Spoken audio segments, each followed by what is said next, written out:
Welcome, everybody. Those of you that have joined in right now, Kenny Shepard here from Madera Speedway.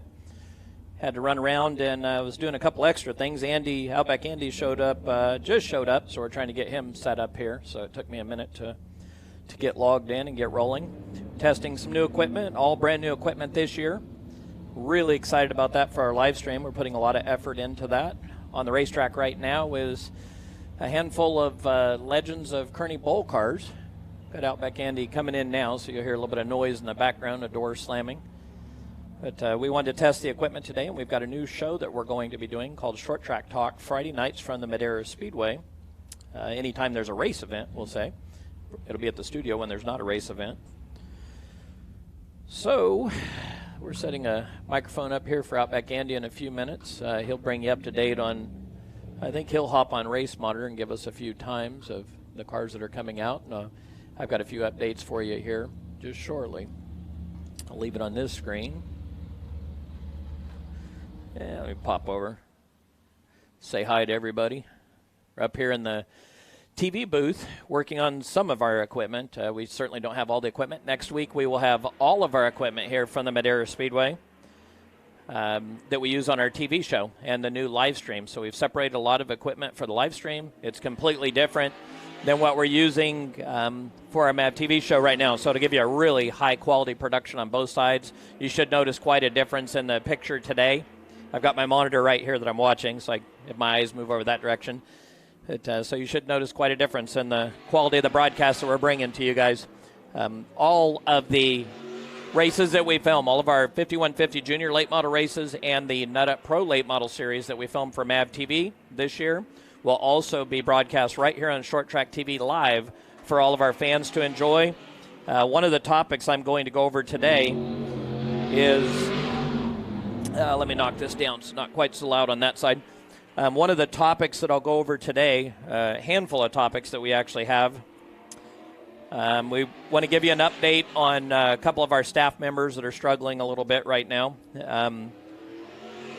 March 13th season opener. I have some conversation about that coming up here shortly. We also have the biggest topic going on right now at all of the short tracks in the country, and especially here at the Madera Speedway, is will we get fans back in the stands? We want to talk about, in relationship to that, how long can short tracks survive without our fans? And then an update on the practice today. And your questions, comments. We haven't really been able to do much all winter long. We've been working so hard on all the new equipment. We're still producing television shows for MAV TV right now. So as fast as, we've got another 3 that we're producing. We're doing documentaries of our champions from last year that we're currently working on. So we're so busy, there's really no off season for us. But I was not able to do the updates that I normally do in the off season. So I chose to do the updates, start right here with the first version of Short Track Talk, which is more of a warm-up of the equipment. Let's jump over. I'm going to jump over to the board here. Anyone out there, make sure you guys hit the like button if you would for us, and subscribe. It's free. You'll see all kinds of wonderful content here on Short Track TV throughout the year. Outback Andy Foster in the background working on a few goodies, setting up some microphones there. Shelly Smith, Turn 4 crew representing. We'll talk a little bit more about Turn 4 here towards the end of this video, Shelly. We'll be on from 3 to 4 is our scheduled time here to give you guys a heads up. Paul, good morning. Good afternoon, everyone. Rod Carsey tuning in from Indiana. Rod, I got to talk to Rod a little bit earlier today, and it is warm back there. Rod, tell them how warm it is for the Californians that freeze out here. So, Rosa, so happy for 2020 racing season. It's like spring in the air. It's so fresh, Rosa. It's just has a different feel to it already, and then hearing the race cars run around. Paul says, thank you for doing the live. You will see some really nice live shows this year, Paul, from the Madera Speedway, even more elaborate. One of the challenges we have, it's actually what you saw last year, was our MAV TV production, kind of a behind-the-scenes look. So we're piping into that feed. This year we're separating them so the commentators can spend more time on the live show. We're very limited on what graphics we can put on the live shows so they're not embedded into the big MAV TV show, which is certainly they're both a priority. I shouldn't say one's priority over the other. We had so much fun with the live shows.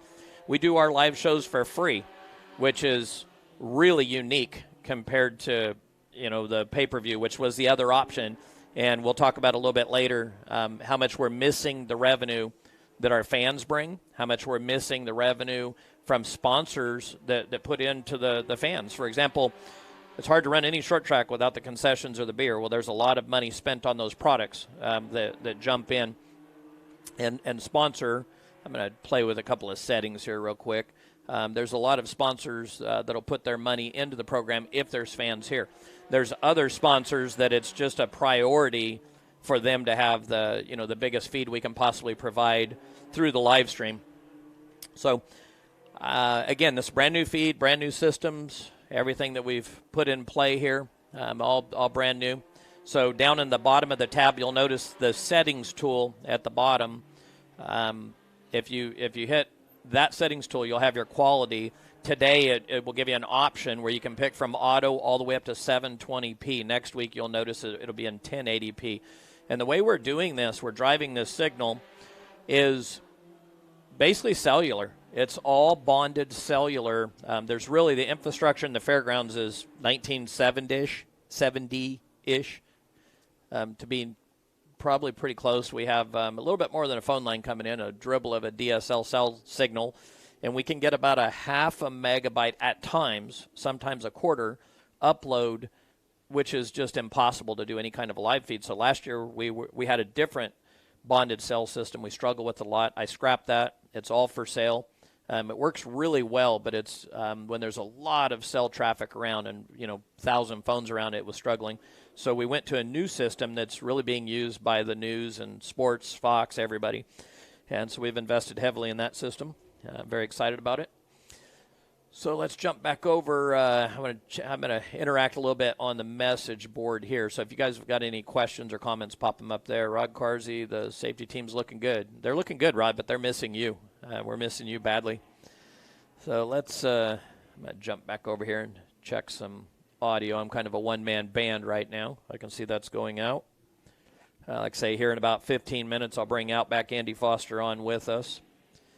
And Andy and I will talk a little bit of race-related side.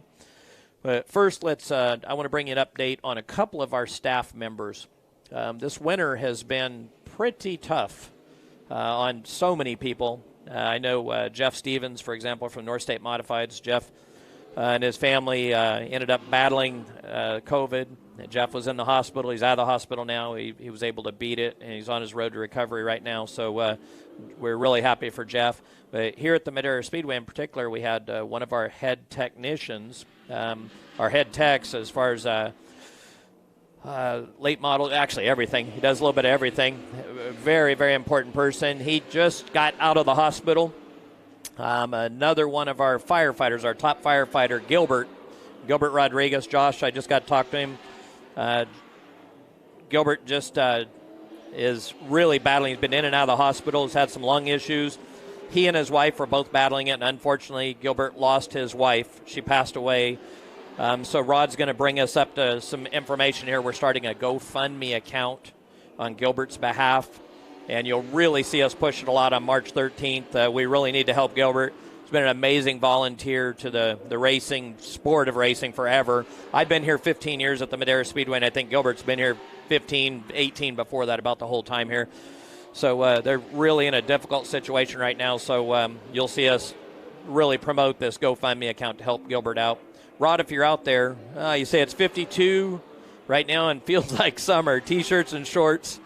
It was 18 so we're warm here, last week. Rod, it's amazing. I grew up back in Iowa in the Midwest, and when you tell people out here we're freezing cold at 45 or 50, and when you're back there, it really feels warm. You just get so acclimated to it. Rod, if you would, I know you're still setting up the GoFundMe, I believe, but post a message there and let people know where you intend to post it. If you would, put it in the chat, if you would, Rod. So we've got some other people that have stepped in to help us here at the Madera Speedway. We're missing two really key players, really, really important people to the Madera Speedway. And with heavy hearts, we open the season today and navigate and work our way forward. And as I just told Josh, and our thoughts and prayers are with Gilbert. Absolutely heartbreaking, and praying that Gilbert's able to recover and get moving forward. It was kind of amazing. We closed the season here with a triple turkey. And when I say it's amazing, it was one of the most fun events we had last year. And to leave this, early November, we leave the Speedway, and a lot of us, other than a couple guys working here, we really don't see each other again until today. And so it just feels really strange not having those two individuals here, Dwayne and Gilbert. And it feels really strange not having them here. They had a really, really tough offseason, so they're in our thoughts and prayers. So, Paul, a brisk 76 Fahrenheit in Queensland, Australia. Andy, you know Paul from Queensland, Australia? I don't. You don't?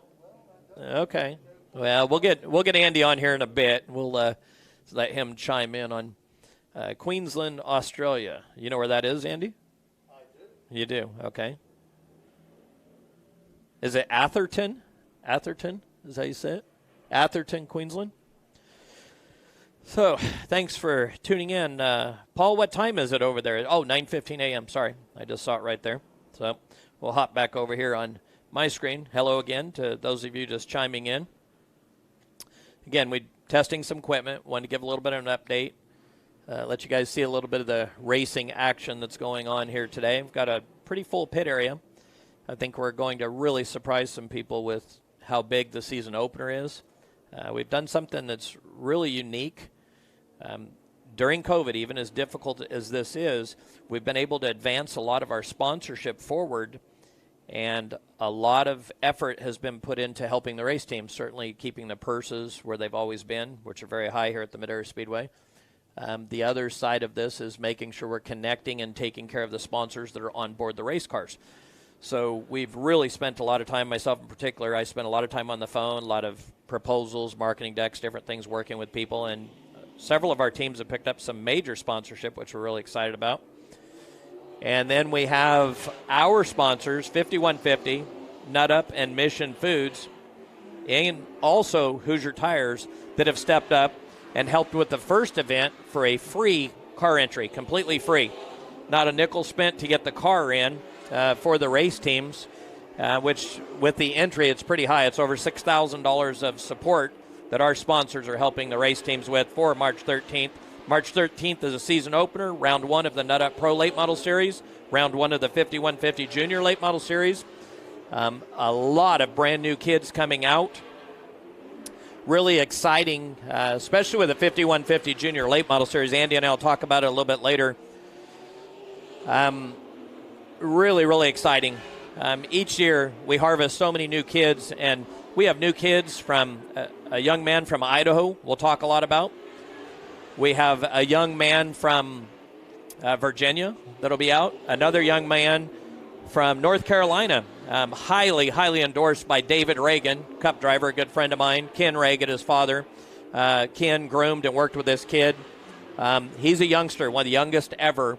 It's hard to get in our program if you're 10 years old, but this youngster coming out is very young and really sounds like a real promising year for the 5150 Junior Late Model Series. Who will be next? We've had Haley Deegan, Jesse Love, Adam Lemke, Austin Herzog, Ryan Vargas. Right now, Tony Breidinger, she was just on the Ellen Show. They're really promoting Tony at a high level. So a lot of people coming through. Paul says, had Mission tortillas last night for dinner and Mission tortilla chips for lunch. You're making me hungry, Paul. The best. Another one, another person from down under, Melb. Is that Melb? Here in Melb, 70 degrees down under. Yep, nice and toasty down there in Australia. Probably a lot like California there. We're not 70, though. I think we're somewhere in the, how warm is it out, Andy? 55 or something? Kersey Young slowing down the back straightaway right now. They're all slowing down. So what you have out here right now is a mixture of 5150 junior late model drivers with pro late model drivers, and a handful of the pro late model drivers, or 5150 junior late model series drivers, that have moved up to the Nut Up Pro Late Model Series for this year. So there's always a graduation process. A lot of kids moving upward. Next week, if you tune in, it'll be next Saturday afternoon. It'll be the second time we put together Short Track Talk. We're training a lot of our new folks here. So you'll see 5 or 6 camera angles. Actually, next Saturday will look very much like our regular television show does. You'll see grandstand cameras, flag stand cameras, maybe even a drone camera with the live feed that we have now. Aerial camera down in turn 1 and then turn 3. So we're training some new people that are coming on board. Actually, I'll just start. I'll check something off my list right here. One of the things I wanted to talk about today was jobs. We've been able to advance our program and advance our sponsorship sales around the Madera Speedway and completely take this to another level, which is crazy, considering the challenges we had last year. But we're hiring several new full-time people. So right now we've got one position open, available, and it's for a full-time editor. We're adding another editor onto our television show. So this is a Monday through Friday situation. The television production studio that we built is north of here by about 45 minutes, north of Madera. So we're looking for a full-time editor, and we'll even train. So as long as someone has knowledge of Adobe Photoshop and really gets around a computer well. Slow car down the front straightaway. Looks like they're okay. So that job's available. We're growing the production studio, and then on the backside of that, we'll continue to add people to the live stream production. There'll be separate commentators for the live stream production, separately from our television production. So we're still looking for another commentator. We have Wally Pancras is coming on board with us. We've got Jason coming back. Andy's coming back. It'll be really exciting to see this grow to the next level. And our goal is to end up with something completely separate, the television production studio over here, and then next door where we're building the live stream production. They'll share the same feed from various cameras, and we'll end up with 2 completely separate productions so we can add graphics to the live stream and be very interactive and a lot of fun with that. So I'm going to pop back over here to the racetrack. These are hobby stocks on the track right now. Again, pretty full pit area. The jobs are available. Just email me first, kshepard@racemadera.com. So that's KSHEPHERD @RACEMADERA.com. If you know somebody that's interested, connect them with me. In addition to that, we're always looking for new volunteers on the safety crew to run the best possible program we can. And we're looking for another one. We have one position open in the tech side for the tech officials on the TV show in particular, but they could work the regular club races that are coming up as well. Let's see. Back to the message board. So Rod's posted a little bit of information on the GoFundMe that he set up for Gilbert. Gilbert's still in the hospital. Unfortunately, he lost his wife, as we said, so thoughts and prayers. Dale McIntosh, our thoughts and prayers go out to Gilbert and his family. Dale's known Gilbert for a long time out here. In fact, we all suffered a loss, but Dale in particular, Dale's car owner, longtime car owner, Roy Robinette, passed away this winter as well. So our thoughts and prayers go out to the Robinette family and to the McIntosh family. It's going to be so different running the Madera Speedway this year, and it's certainly been this way over the past few years. We lost Reverend Ron, we lost Ruth, Kenny Takeuchi, different individuals, but over this off season, it's been a pretty big hit, to say the least. So it's going to be a little bit different coming out. So Rod will get you once Rod has the GoFundMe set up. He's setting up the bank account and working everything Gilbert's name. Once we get that, we'll put it on the Madera Speedway website, the Madera Speedway Facebook page. You'll see even a promotion trying to drive people to Gilbert's GoFundMe account. We really, really want to help Gilbert. He's given so much in the way of volunteer time to the Speedway. It's our time to give back in a major way, and they're in a spot where they could really use the help. So I'll check that box off. Let's see. Andy's watching Race Monitor. Looks like he's watching a little bit of everything there. So we're getting ready to go for the season, like I said, and just testing a lot of equipment. Looks like a pretty good signal. Let me know what the picture looks like if you guys want to post a note there. The picture you see right now on the screen is actually one of our cameras shooting through the window, so if it has just a touch of milkiness, that's because it's not sitting outside. I just set 2 cameras up here. Let me I'll move to this camera. So this is actually a studio camera that we use that you'd normally see Outback Andy Foster and Jason Galvin from a wide shot up here that I've set up. So let's go on down the list and talk about a few other items here. Top drivers for this year. I think I'd already touched a little bit on the 5150 Junior Late Model Series. What we see in the 5150 Junior Late Model Series is a complete mixture of different drivers that come and go. And really what happens, they come in, they gain a lot of skills. The top kids move on a trajectory towards the top of the sport. Ryan Vargas, Haley Deegan, Jesse Love, they're heading to the high side of sport, towards Cup, towards Daytona. And then you have other drivers that will graduate and move up to a touring division, whether it be on the East Coast, West Coast, and then from there try and move up to the ARCA series. Joey East, for example. Joey has a pretty big-time ARCA situation this year, so we're watching for a lot of success from Joey. And then we will have this year probably one of the stronger classes of 5150 Junior Late Model Series drivers once again here at the Madera Speedway, and completely different. There's other kids, though, they're positioned right out of the gate to really fight for that championship, and I would say right out of the gate it would be a Kersey Young. Kersey's returning. Cale McClenny. Two names that kind of come to the top of my mind as far as kids that have experience. They're really fast. They're really good with setups already. So I think those 2 drivers, Kersey Young and Cale McClenny, will be really tough right out of the gate. But then we have some new drivers, and right away, we've seen it this weekend. There's a young man, Jacob Smith from Idaho. He jumped right out here, and I mean he's as smooth as pretty much anyone I've seen in a race car. So really talented. I won't spoil it yet because there's some announcements coming out, but there's a young driver coming from Virginia and another young driver coming from North Carolina. As soon as those announcements are out, we'll share it everywhere. They will be here in 2 weeks. Extraordinarily talented. So mix that in with a bunch of the other kids, and it's going to be really interesting to say the least. Now let's jump over to the Nut Up Pro Late Model Series. Different complexion this year.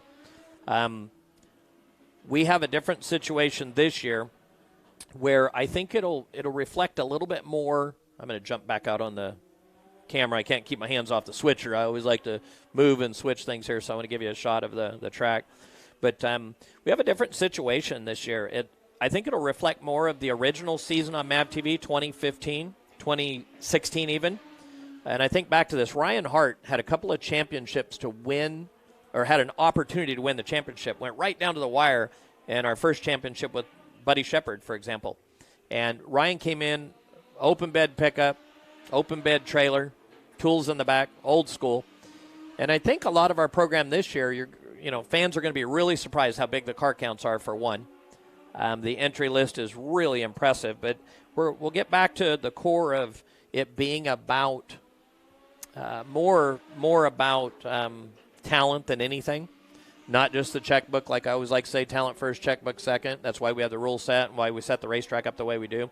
So I think the Nut Up Pro Late Model Series will be really interesting this year with a lot of budget-oriented race teams. So you get 30 budget race teams out here going at it, a lot of good camaraderie, a lot of great respect, and reflective of that was actually the Triple Turkey race. That was kind of a teaser heading into this year. We nudged some rules around. We open it up so SRL Southwest Tour cars are legal. Use bolt the tires on, come race with us now.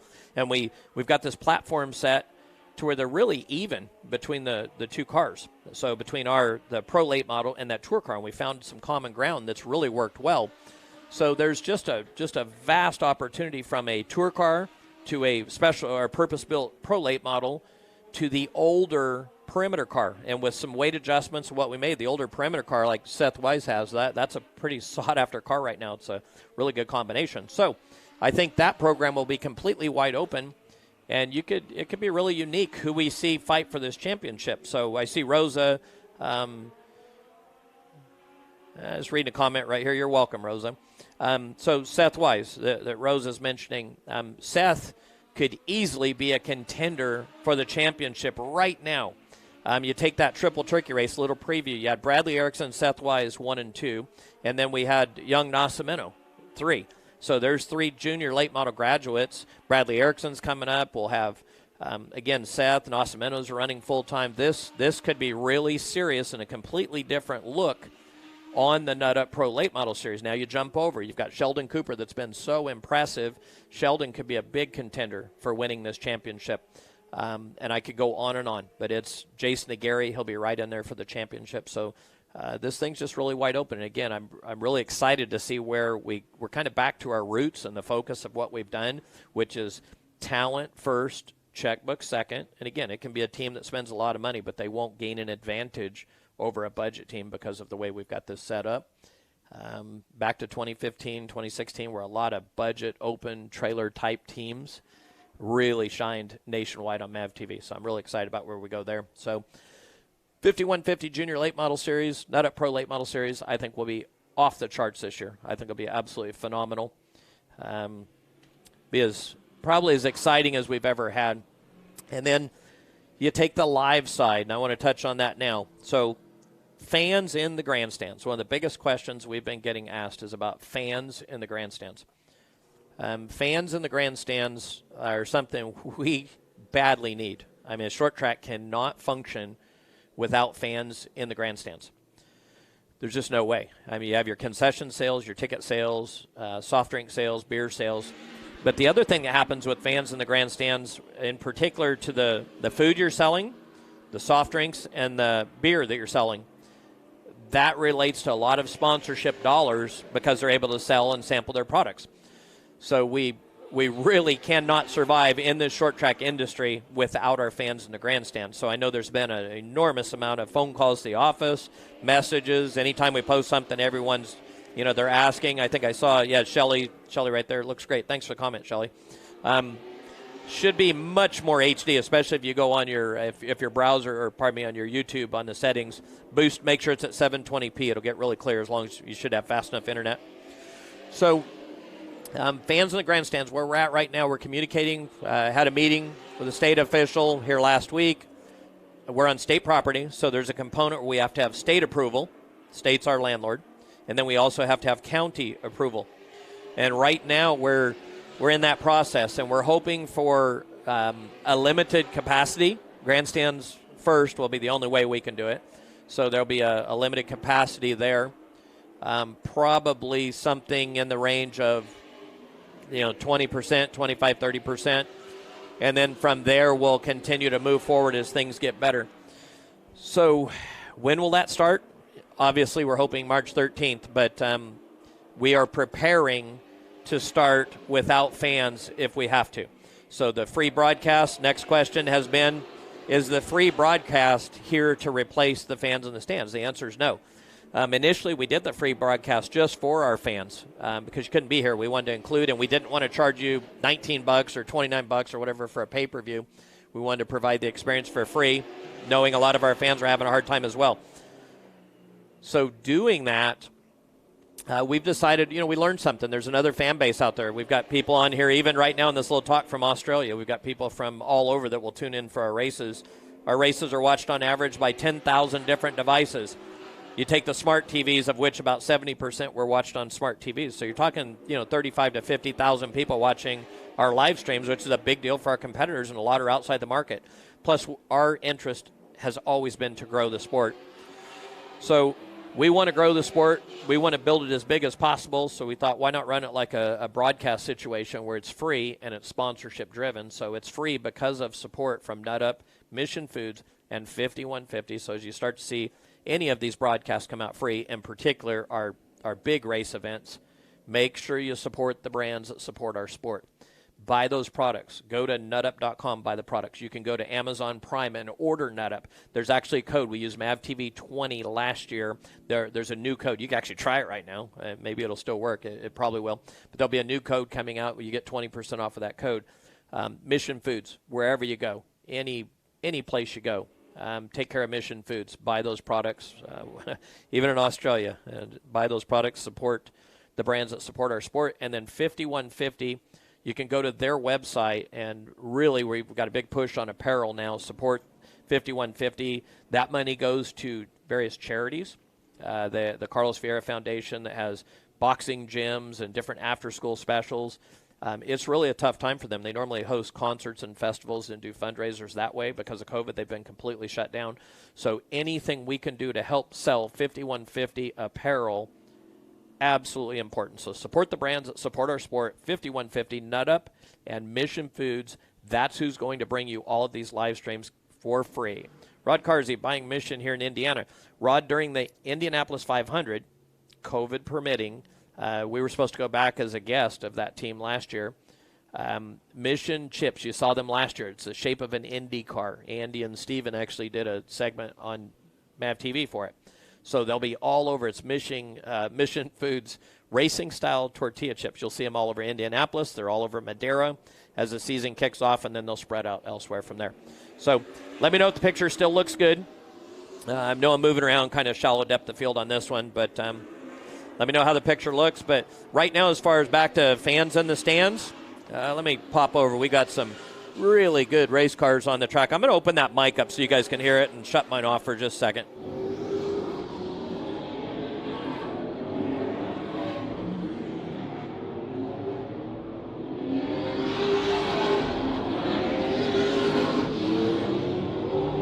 Turn mine back on here. That's a little turn it up for you right there. Got it cranked up.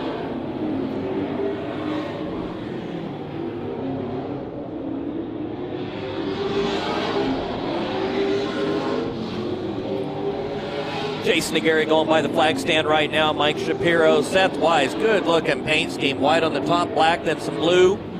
Colby Berry right behind him. Cale McClenny running the pros. Howard Holden, brand new race car, really fast. Angelina Dempsey, 17 car. All on the track now. There's a whole nother pack lined up at the back gate, ready to roll. Like I said, I think you're going to be pleasantly surprised how big the car count is for March 13th. I'm going to be quiet for just a second, leave the crank it up for you guys.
All right, I'm back. Just had to get our fill. That's sort of like the smell of race cars in the air, the sound, all that, huh, Andy? I think we're going to wire Andy up now and chat a little bit about some race cars here and race car drivers a little more. Let's see what Andy's got wired up here. Again, we don't have our full system here, so. And Matt, our right-hand guy that helps us out. He'll be here next week. Andy, give me a check there, would you? Check 1, 2. Check 1, 2. Andy's with us. Now, we don't have our return monitor, Andy, so you're not going to be able to hear me in your earpieces like you normally hear me all the time in one ear. instructions in left ear, calm in right ear. There's all kinds of cool stuff we've got set up on this. So welcome, Andy. Good to have you here. Yeah, bud. good to be along, Kenny. I thought I would just come on down. Late decision to do that. Got caught up by the dreaded wall down there, unfortunately. Hold on, I've got to jump in. Rachel Cam said, vision blurry a tad bit. Could be my old eyes. All right, Rachel.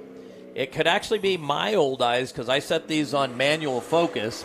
So here's what I need to know. Was it blurry on the outside shot or the shot of me coming in towards me? Let me know which one of those shots was blurry.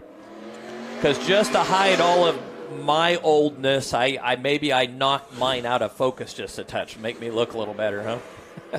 So anyway, Andy. That's what's coming out of. Yeah, what do you think there? Looking Not good bad. there? Not bad. Andy said it looks to the outside shot, so it's probably the blurry one of me. Shelly Smith says, I live close enough, Outback Andy, I can walk outside and hear him. Doesn't that sound great, Shelly? We miss you out here at the racetrack, by the way. I know I think of you guys as much as anyone when we're working on getting fans back in the stands. So very, very important to get our fans back out here, Andy.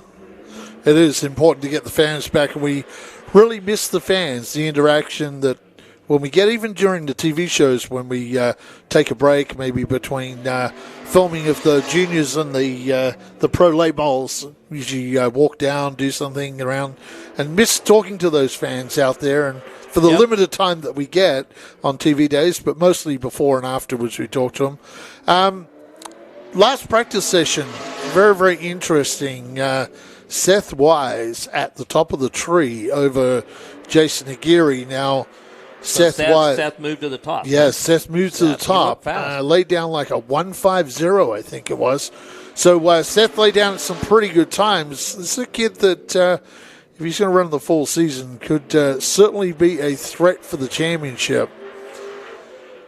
So very interesting. And Seth Wise has a perimeter chassis, one of the old cars, but there's a weight variance for them. They get a little bit of help. So there's a little bit of help there for those perimeter cars to get the older out-of-date cars in play, and that might be one of the better combinations right now. Jason Aguirre, real state-of-the-art straight rail car. So very interesting. And as I was talking about earlier, Andy, let's go back to favorites this year. I think the 5150 Junior Late Model Series, there's surprises. There's these new kids coming in. We've got quite a few of the kids coming from out of state this year. So that will always be something as they progress, how they move forward. So we always get surprises there. But what do you see in the Nut Up Pro Late Model Series? I've been really excited about getting back to the grassroots of the budget teams dominating, the budget teams being, more in charge, more reminiscent of 2015 and 16. What do you think about the season? Yeah, we saw last year Sheldon Cooper was a prime example with Sheldon on a very, very limited budget. Sheldon was able to run in the top 5 for the year. In fact, won the overall points, which is our TV series on MAV TV, and our local Madeira club race. So he won the overall points. Guys like Sheldon Cooper, this thing really equalizes up. And Sheldon last year with the 5th place finish, I would be putting bets on him that he could even be in the top 3 this year. Sheldon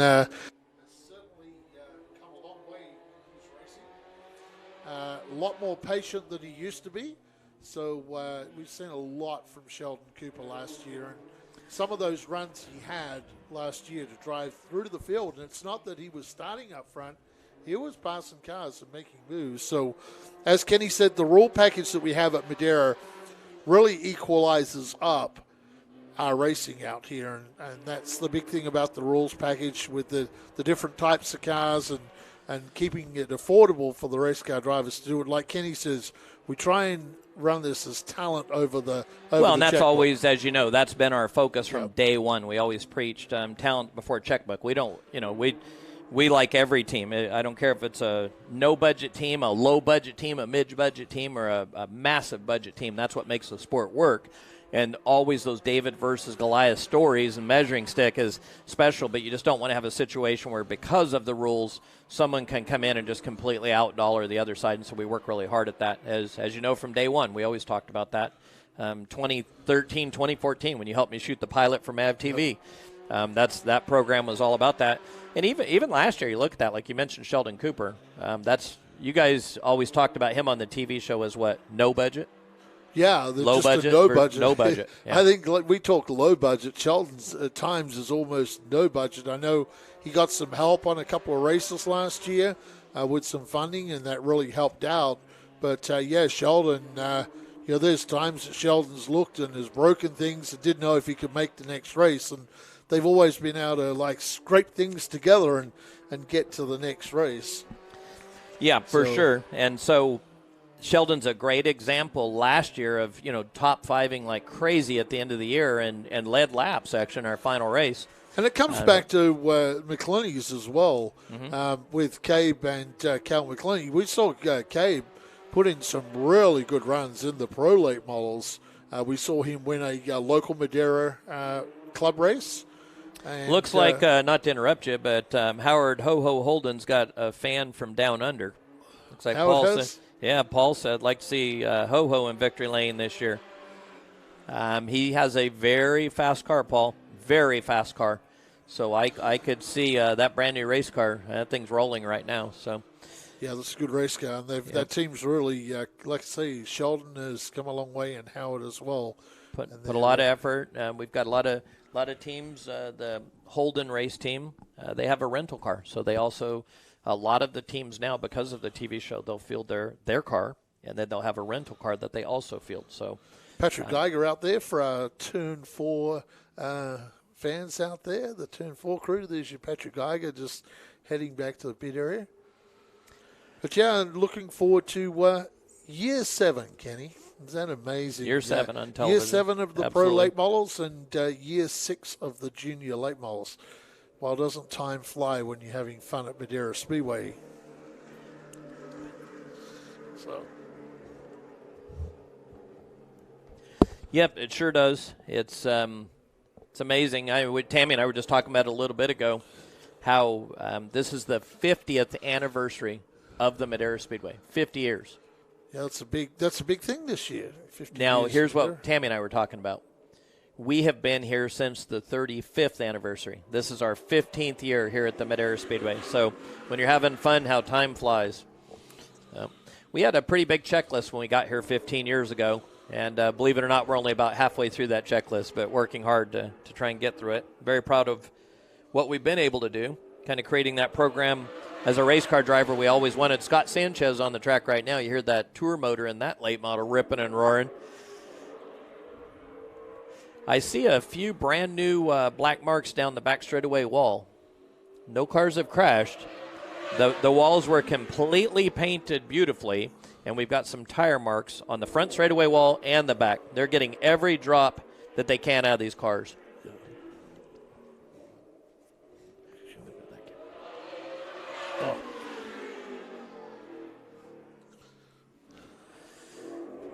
Yep, Scott Sanchez still on the track. Thought I'd switch here. Outback Andy's down.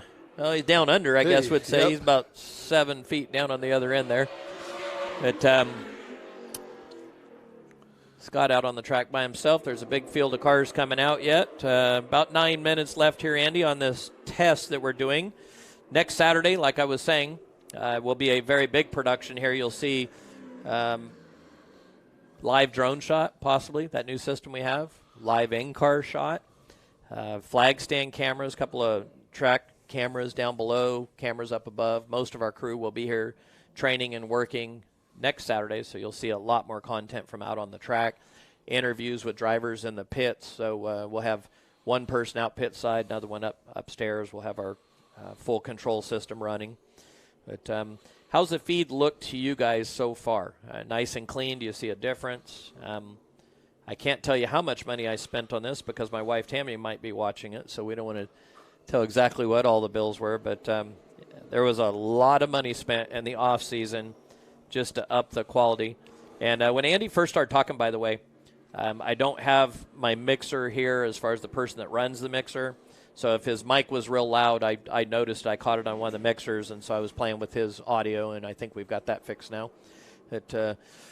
Who's fast on the speed chart? Still Seth Wise? Yes, Seth Wise is the fastest Wise. right now. So we've got some junior late models out on the racetrack right now. So Jesse Young is out there. Yeah, we've got a new young driver from Texas in Charlie Wilson's car from out in Texas. Kirsty Young right behind there. Yeah. We've got a driver from Idaho behind Kersey. Let's see here. Kirsty Young looked pretty impressive in the run before mixed this right one. In there. Yeah, Kersey's been pretty good, but the kid in the 42 car, Erickson's car, really impressive. Jacob Smith. A little bit loose right there, a little push, kind of overdrove the center, or the car might be a little bit tight in center. Rod Carsey, clear, sounds good, feeds very clear. Good, Rod, thank you for the feedback. Scott Sanchez. Big B says, looks really good, brother. We've, and the cameras, again, they're just inside here with us right now. The camera you're seeing right now is up against the glass. It's shooting right against it, so that'll make it a little bit milky. What Rachel, her eyes are a little better than she thought they were. She could see that. But what you'll see next week in the TV shows, the cameras will be outside, right in the action. It'll be incredible how crystal clear. Kirsty Young's really rolling Outback, Andy. Yes, she is. Kirsty laid down a fast time of 15.280. Jacob Smith with a 3.64. The 79 car, the Wilson Motorsports entry, just pulls to the infield and will sit the rest of this practice session out. But we're about to go yellow here, and Kirsty really looking good here in that 17 car. Yep, today, like I said before, those speeds are really fast. We've not sprayed the track. Normally we treat the track, but what we like to do is scrub it and clean it coming off of the winter months. We like to get a lot of rubber down on the track, so we've had some private testing going on. Today's the first official activity. So we've got some rubber going down on the track. Then next Saturday you'll see us spray it. We'll actually treat it on Friday, so the track will really speed up. Let's see, Paul, my sister... Put some good burn marks in the wall coming out of turn 2 and an Enduro back in the 80s. One thing we really missed with this COVID situation last year is our pumpkin smash. The pumpkin smashed off the charts. You want to put about 3,000 kids into a racetrack, let them go trick or treat. We have a costume contest. Then they come out on the track, Paul, and we just smash pumpkins all over the track, add some soap and water, throw $10,000 to win with a bunch of bombers going wild around the track, and it's just the most fun thing you've ever seen at a racetrack. But I will say, it takes the entire winter to clean the place back up. Billboards are black, place is just wiped out. So we're crazy enough to do that. But I appreciate the feedback from all of you guys out there. And again, Short Track Talk will be a part of what we do all season long, especially on the Friday nights before the big TV races. We'll go for pit walks, interviewing drivers. This new system we have, we can pretty much go live multi-camera from about anywhere on the property, actually anywhere on the planet now. So you'll see a lot of different content. It'll be very exciting, a lot of behind the scenes. Looks like Tyler Herzog stopped in turn 3 Outback, Andy.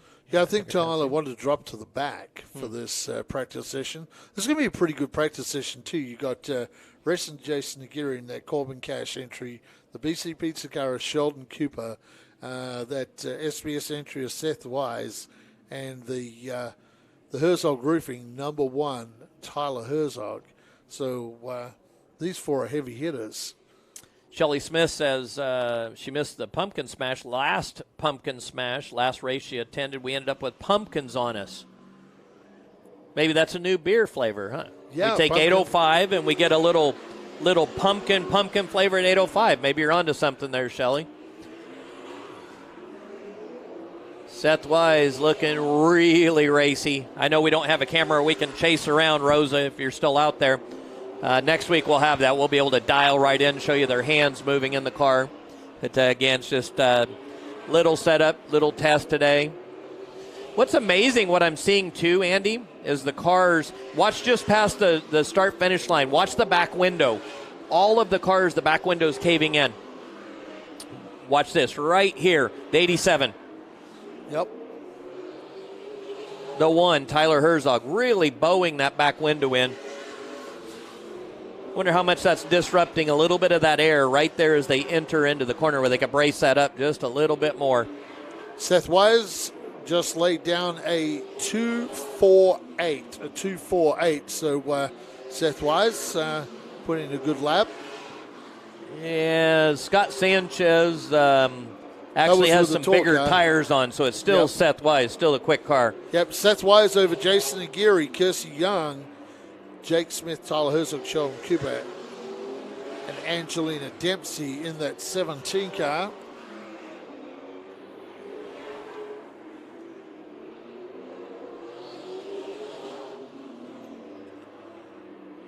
Yeah, pretty close between Seth Wise with that 256, Kenny, and Jason Aguirre with the 349.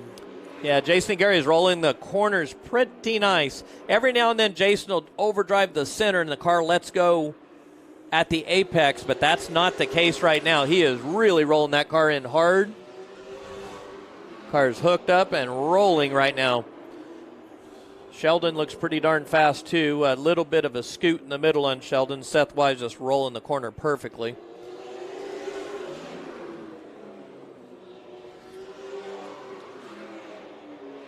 So the 248 was the fast lap out of our Pro Late Models, and that's for Seth Wise over 264, Jason Aguirre, and at 320, Kersey Young. That's the fast three out of the combined juniors and Pro Late Models, Kenny. And that's really a good lap right now. You know, I know at the end of the season last year, if you weren't in the, in the 14s, that you weren't running well. But right now, the way the track's set up, not much grip out there. 15-20 is a good lap. Yeah. Really, really a good lap. Especially as solid as our cars are. We've got modifieds coming out. We've got an announcement coming up here shortly. Involves those Mission chips. So we'll have 2 M's, Mission modifieds. But we'll talk about it here in a couple of weeks. But we have, right now, it looks like 3 modified races that we will have on MAV TV from the Madera Speedway with Mission supporting that program. So we're real excited about that. You laid the foundations last year with that modified, bringing him in with the crate motor, and that's really worked out well. I think that's the way to go for the future for these modifieds. And it's a combination. It's really mirrored off of our late models, where it is so the race fans understand what we've got. The modifieds will run just like our late models. There's an open engine combination and a crate engine combination. So let's pop the camera out here so you can at least see the cars going round and around a little bit. So I think that'll be interesting. Looks like we've got a group of about 20 to 22 that sounds like they're going to move this direction. Eric Nascimento just texted me and said thanks. I believe that's because Eric Nascimento, they're on the list for testing Friday, the 12th, before the 13th. So I see the Nascimentos as a big threat, both divisions actually, as a championship run on our MAV TV show. Again, this year, wide open, both divisions. It's really hard to say who the favorite would be going into this year. I think it's really wide open right now. Well, talking of Nascimentos always bring fast cars to the racetrack, and they've won $10,000 to win with Eric Holmes. They've won that, I think, 3 times with Eric Holmes.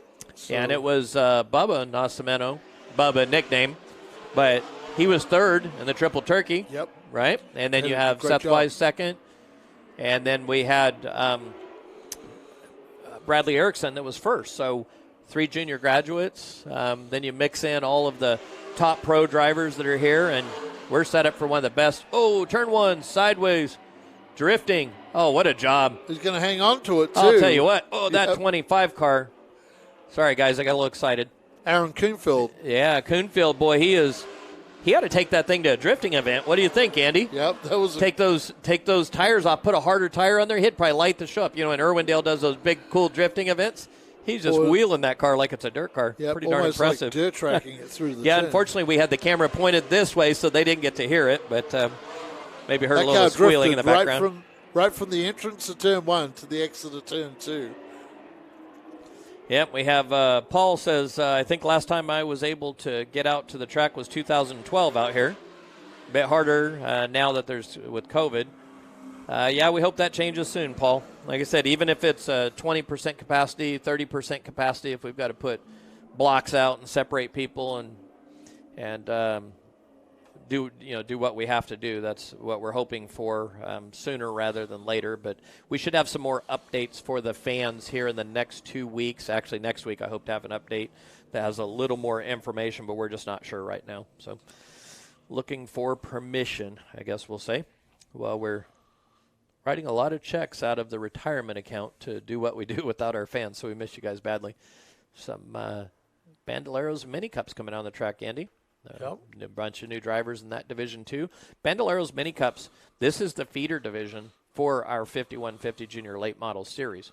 So it starts, down below, and then what feeds this is the quarter midget track right off the back side of the racetrack.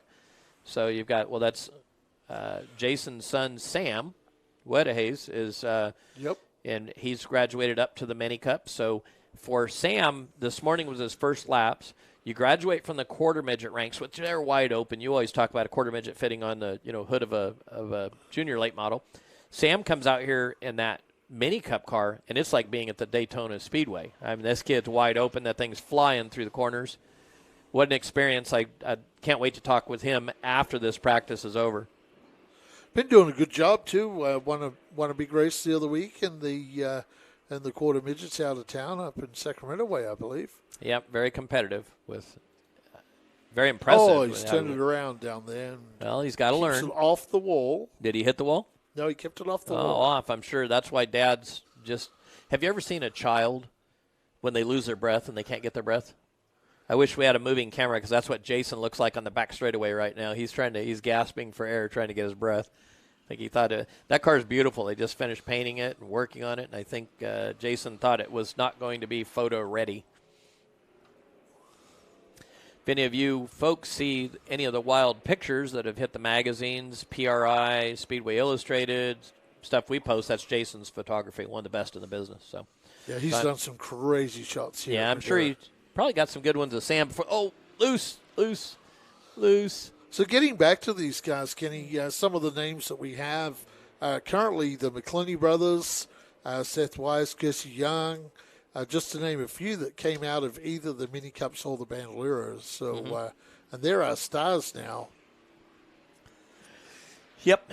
It's amazing to me how any of the kids, as they come up into the pros, how competitive they are. That just speaks volumes about how tough that 5150 Junior Late Model Series is. Stephen Blakesley. Hello, Stephen. He just popped up, said hello, Madera Speedway. Doing a little testing here, Stephen. If you were in here, you wouldn't recognize any of the equipment. It's all different. One of the other names we forgot to mention, Kenny, coming from the Mini Cup Bandoleros would be Austin Herzog. Yep. Oh, Sam Whitehurst, good save. That was. Yeah, Sam's tried to wreck that car about a dozen times already today as he's trying to pick up some speed.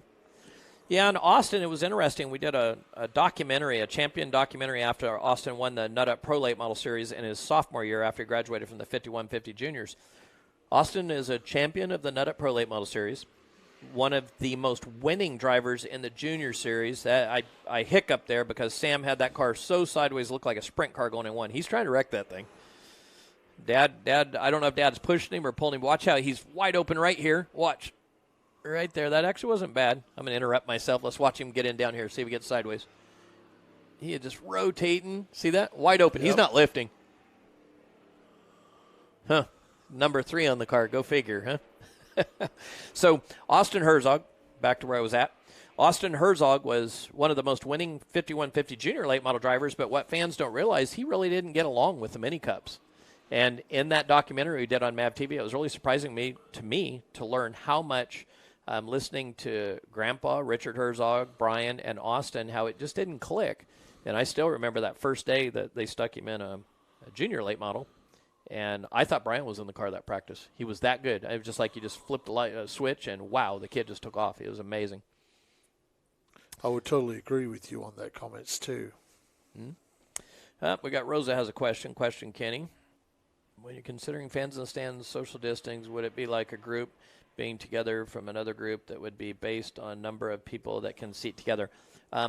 So Rosa's question is this. If it's a group that is existing and they sit together and they work together, much like Andy and I right now, we work together all the time, even though we're stay a distance apart, or Matt at our production studio. Matt and I work there together, and every day this winter we've worked together. If Andy and I were to come to the track, could we sit together in the stands or could we not?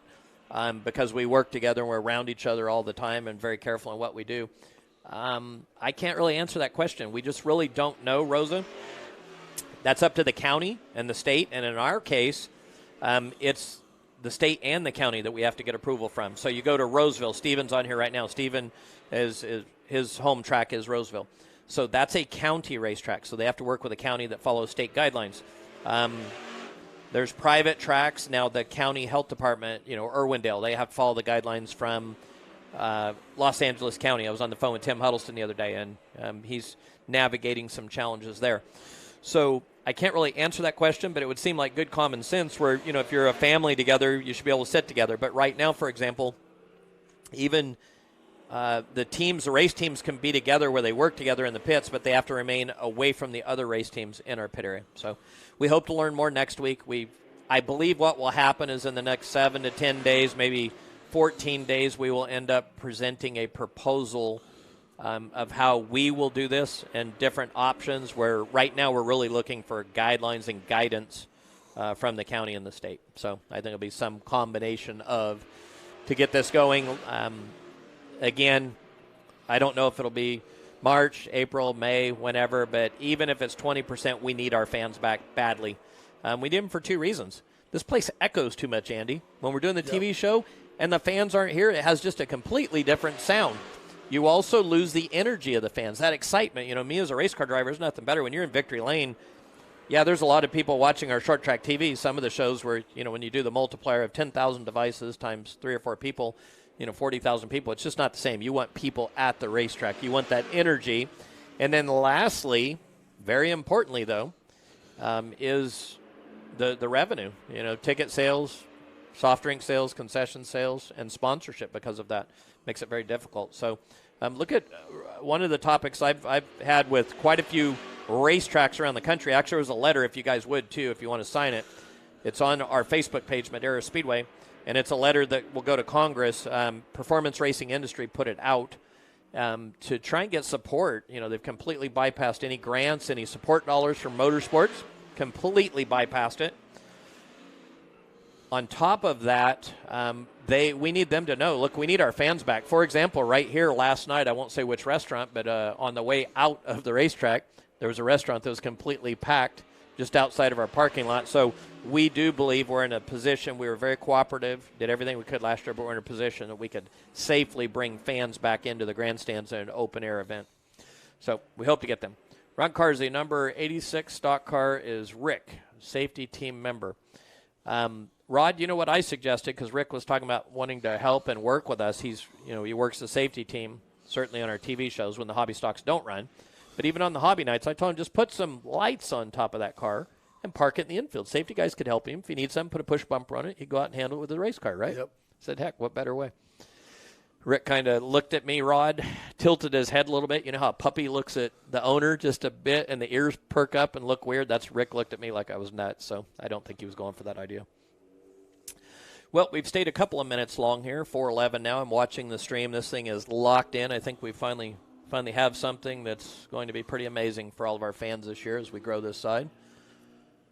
Getting back to what you're talking about fans and with the fans cheering during victory lane and things, Kenny, one of the things that we really struggled with last year, for the fans out there that watched our broadcast, because of the social distancing, Stephen, myself, and Jason were very, very limited last year into the interaction we could actually have with the race teams.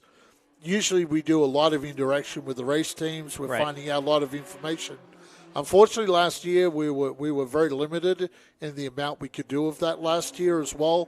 So that's one of the things. So once we can loosen this thing up a little bit, maybe we can get back to doing a little work in the pits earlier in the day where we can find out some information and broadcast, because last year we found that a little difficult, and we're doing a lot more research online and things like that, and having to message drivers. It was a unique challenge, wasn't it? Yep. For the fans, what Andy's talking about is they do so much, the television commentators, track announcers, they do so much of their work on a Friday and Saturday. They're down, especially early Saturday. You're combing the pits. They spend hours digging up the stories, who's doing what, who's got a new sponsor, what parts are on the car, what new crew member, who moved from Team A to B. And that was really difficult because last year we had a situation here where they were not allowed to even, we had no interaction from pit to pit. For me in particular, I'm I'm a big communicator. I love the racing, love the teams. To me, the most important thing from racing, and even my racing days, I miss the friendships. Daryl Lamore, a great friend of mine. I see Daryl, I just light up, for example. But we don't get that now, and even me, I don't. Even on Friday and Saturday, you feel like you're on an island. You can see them over there, but we're up here in our own little world and staying away from everyone. So very, very strange situation. So hopefully that changes very quick. Shelly Smith, we fans need to be there. You know what you can do, Shelly? Probably make sure your voice is heard to a lot of people beyond even the racetrack folks. So go hit that flyer that's on racemadeira.com. It's actually Madeira Speedway Facebook page, Fastway. It's got all the good links there. So Paul said, good question, Rosa. Absolutely. Rod Cars 86 again there, team. So I think this thing's going to work pretty good for us this year. It's looking good. Cell phones loaded up all around. I won't tell you what the monthly membership is on it, or the monthly service of this monster. Gonna buy quite a race car, though. Yeah, there's a challenge with the reception. It's just so bad, even for cell phones at times here at the racetrack. Yep.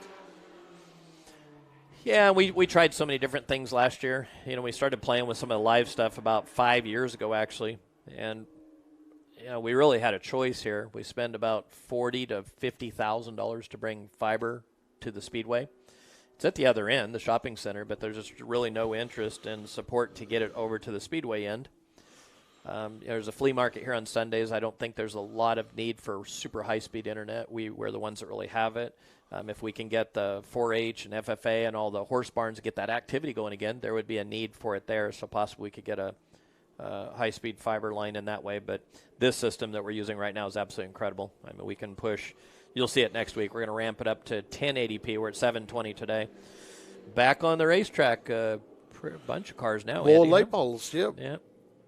We've got juniors, and there's a little mixture. No, it looks like all juniors. Yep, I think all juniors. Yeah, Cale McClenny. Good to see the Berry cars back here too, Kenny. We've got Amy Erickson, very excited to have both Bradley and Jeffrey Erickson racing this season.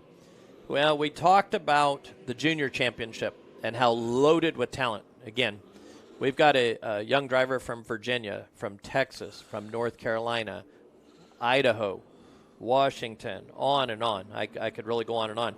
Arizona, you take Bradley won the championship last year. How fast can Jeffrey get up to speed? I mean, this is just going to be something else as far as the pace that this goes. So we're looking forward to it. Steven says looking for a new junior champ 2021. Not too often dealing with a defending champ. And Steven, there is so much talent. I don't have a clue who to pick right now. So just absolutely amazing. Well, if that Jeffrey Erickson kid gets it together, Kenny, he won all 9 races of the Bandolero Mini Cup Series last year. So yeah, and they just seem they're so natural. But again, we've got 1, 2, 3 brand new junior drivers on the track right now. 2 drivers with past experience. So they're really up to speed. They're really moving. Yep. And as I said, the youngster from Idaho, Jacob Smith, very impressive. Young driver from Texas, very impressive. Especially when you, the 42 car, when you have Rick Erickson and Matt Erickson wrenching on that car and helping that young kid out. Matt, the most winningest driver in the late model around here at Madeira. So he's going to get a wealth of knowledge passed over to him for Jacob Smith. The Erickson team, as you know, they probably get as much speed out of the dollar as any team. So I think that's a pretty good gamble for them in that car. So certainly a good opportunity to, like I say, who knows? It'll be interesting to see how the kids develop, how quickly they progress. You've got Barry, Kersey Young, McClenny that has a lot of experience. Obviously, they're going to be the favorites right out of the gate, but there's going to be so much speed with these other super talented drivers. The young driver from North Carolina, again, I'm not going to spill the beans. We've got a couple of big announcements. I don't want to steal their thunder, but that young driver so highly endorsed. You know, Ken Reagan, David Reagan's dad, endorses this young man coming out, so I can't wait to see what they do. Jacob Smith just ran his fastest lap the lap before the checkered flag come out. ran down a 3.49. It was a 3.88 before. Then he turned in a 3.49 for this young kid. So Jake Smith went to the top of the junior board right top there. Top of the junior board, the new junior out there. Yep. Incredible. Kyler Berry, a 5.81, a 6.34. Cade McClenny actually ran his fastest lap on his last lap. And then Kenna Mitchell just inside the 16s. Kenna with that brand new car. Yeah, and you know something about her, let me add. There's a secret weapon that'll be in that camp this year. I don't know if you know it or not. I'm not sure. Matt Eshelman. Matt Eshelman. Matt Eshelman, yeah. Matt's taking care of some family business this year. They've got quite an operation, and Matt's going to be spending a lot of his time. They're making some changes, so Matt will be hands-on, to say the least. But I think it's phenomenal that he decided to come up and help one of our juniors. Matt's ex-pro baseball player, probably one of the better minds in the business, what's between the ears. Really fantastic approach, and it's very exciting to see him work with really young race car drivers. So, Matt, if you're out there, good job. Very proud of you and anxious to see what you do with the kids. So more juniors on the track rolling out. Huh? Oh, actually, pardon me, pros. I see Seth Wise, I think juniors, you know. Well, and then there's Young another has come graduate, out one, decided two. to, McClenny. run with the pros. Okay, that messed me up. So you've got Cade McClenny, which Kirsty's talking about running, making a few pro starts. So they're probably popping that plate off and on. You've got Cade McClenny out there. Seth Wise. That's what's been amazing, like back to the Haley Deegan days when Haley hopped into the pros, and to watch how well they compete with the pros. You know, Mike Nank had quite the operation with Haley and Jesse and a lot of dominance there, and they'd hop up into the pros. Same with Joey East. Very, very competitive. We were going to sign off at 4:20, but I'm watching the signals. Everything's locked in. We can tell how many people are on the cell phones. There's a lot of people in the pits. There's probably a couple hundred people out there in total. So a lot of cell phone activity out here, and everything's humming right along nicely. One thing I'd like to mention too, Kenny, we often talk about this on the TV show, and that's with the junior drivers. When they step up either to our Madera late models or up to the pro late models, when they come back to the junior late models, they're a totally different driver. And this may be that Kirsty decided that she wants to run with the pros a little bit in this practice session, not just run with the junior late models. So that may be their thinking too. For Kirsty Young, we'll take a look at some times. Aaron Mullins has been really fast today. Aaron Mullins actually pretty impressive. Aaron was super fast at the end of last year and just ran a 2.27, Kenny. So Aaron Mullins, the fastest out there in our pro late models. Seth Wise, second fastest with a 2.54.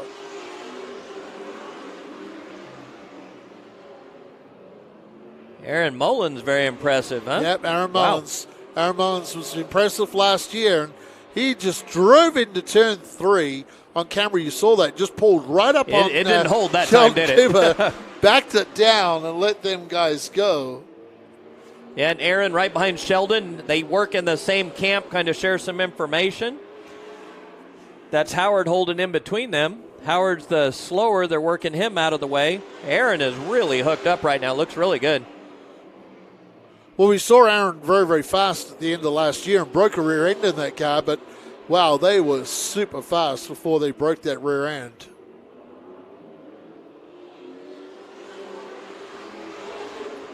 A lot of good-looking cars. How's Tyler Herzog on the board? Does he have I don't think he has a transponder. 3.43. Oh, 3.43. 3.43. He just pulls up with Kirsty Young as well. They both still not bad. Third quick. He's rolling really good. So basically, it's Aaron Mullins, Seth Wise, Tyler Herzog, Sheldon Cooper, Kate McClenny, Kirsty Young. We don't have a transponder on Howard Holden, so we're not sure what times Howard is doing.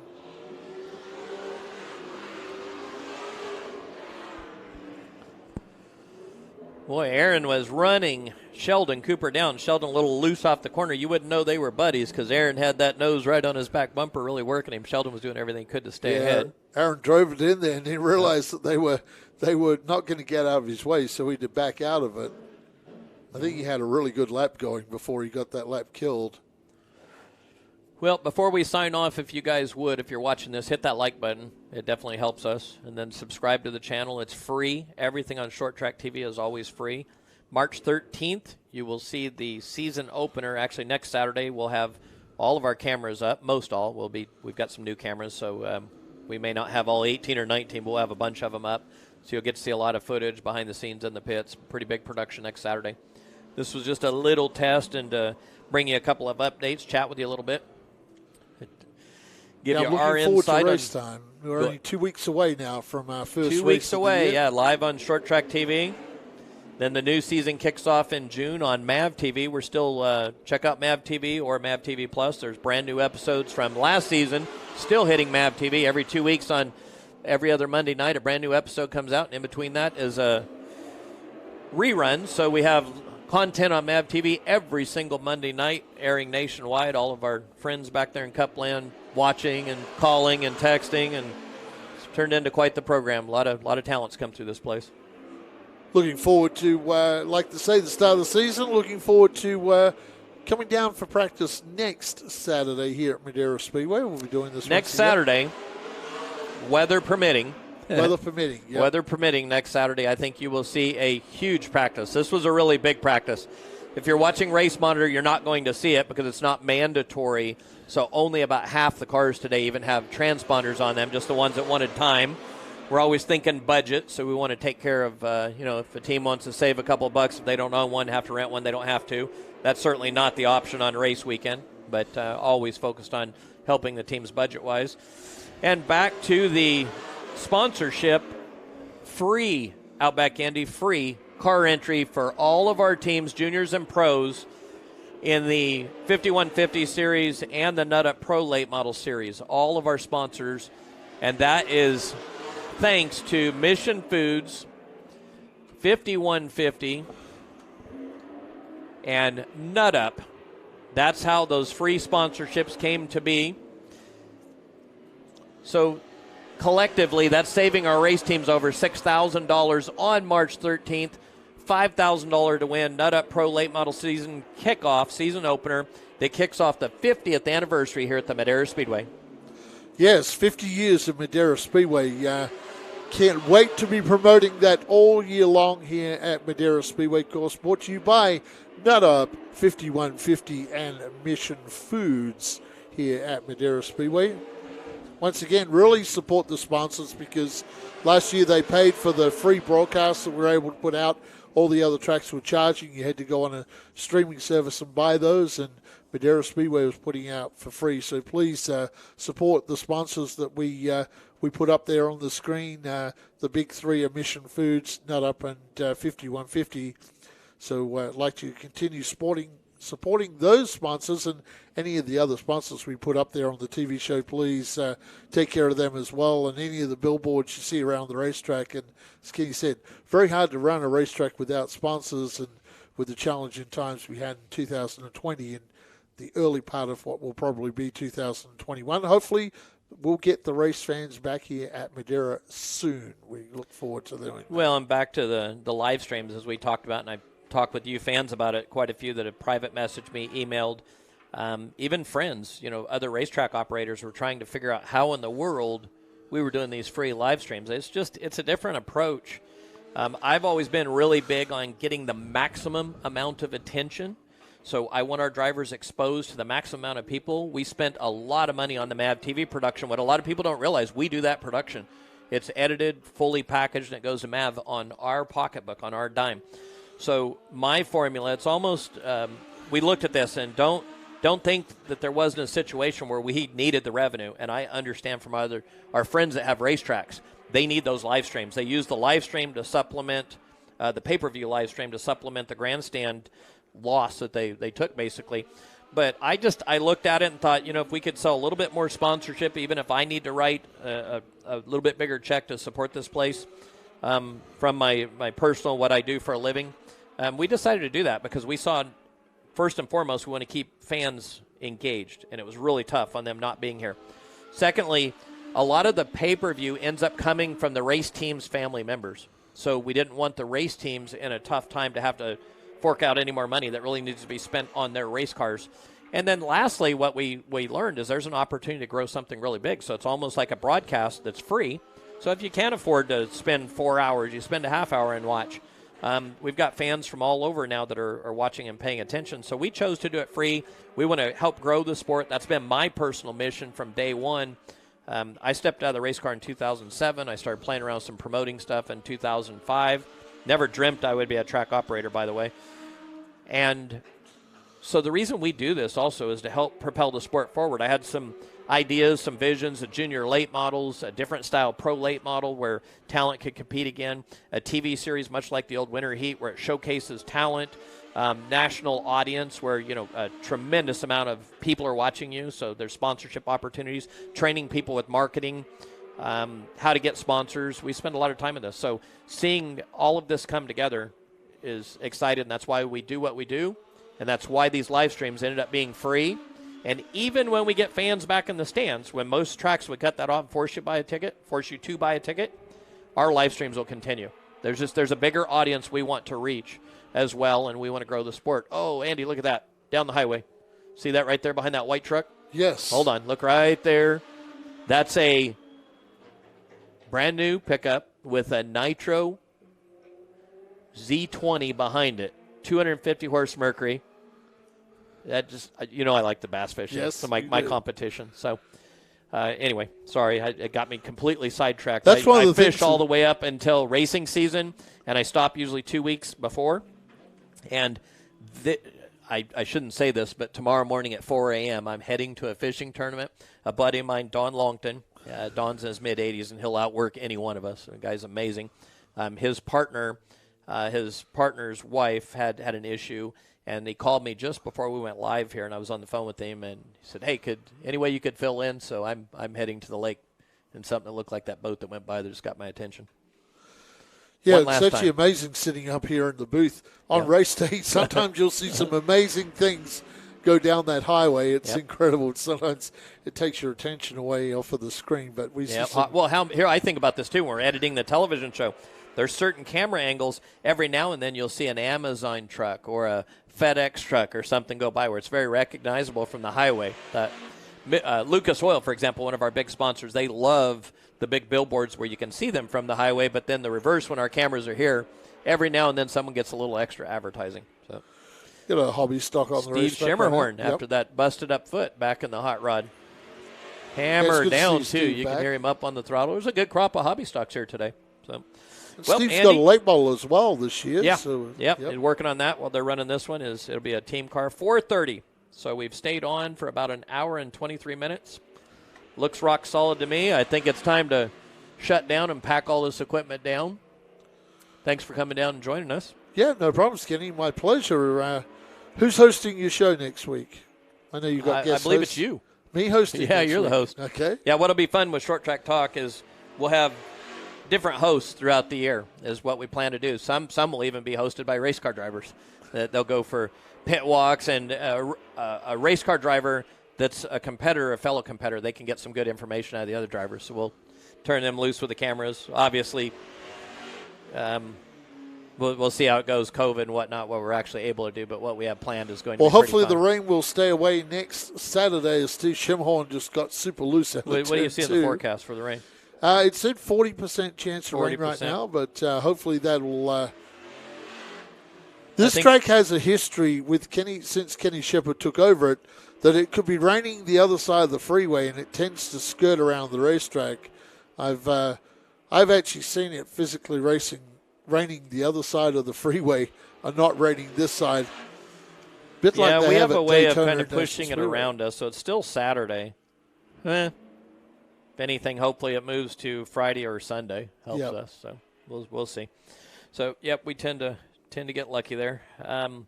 All right, before we sign off, thank you to those of you that chimed in today and gave us some feedback. Very important. I'm very excited about the quality of the feed we have. Next week, you'll see quite a difference with the cameras outside. I think it'll be pretty cool.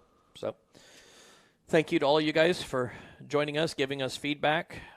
Part of the process that we've gone through with no internet here at the Madera Fairgrounds, so using bonded cell and advancing the equipment and writing some very big checks to be able to do this. So very excited about it. Let's see who else is on here. Rod Carsey, good job. Looking forward to watching the live feeds.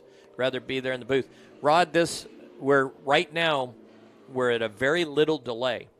And when we completely take this to the full 5G level, believe it or not, it's almost zero latency.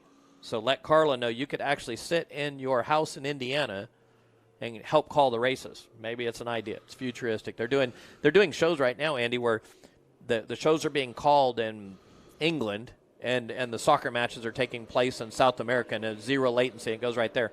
You'll see it with the NASCAR races where folks are not actually there. They're in Charlotte, and we saw it last year. So technology, one amazing thing when there's an obstacle in the way, such as COVID, technology advances just from market demand. So I think we're going to sign off right now. We stayed on a little extra time to get this going. So, again, Outback, thanks great for joining. to see a lot of people interacting on there. Remember, hey, we love you interacting, and let's do it all the way through of 2021 race day. Whoever's up in the booth here, we'll give you a shout-out. If you need to know anything, we'll try and answer it the best we can and get you information. So, keep interacting and keep checking out Madera Speedway's Facebook page, racemadera.com on the wide world web, and, of course, Short Track TV on the YouTube. A lot of good content on the YouTube with Short Track TV. So thanks for inviting me out today, Kenny, and I look forward to seeing you all next Saturday, weather permitting. All right, everybody take care. We'll see you next Saturday.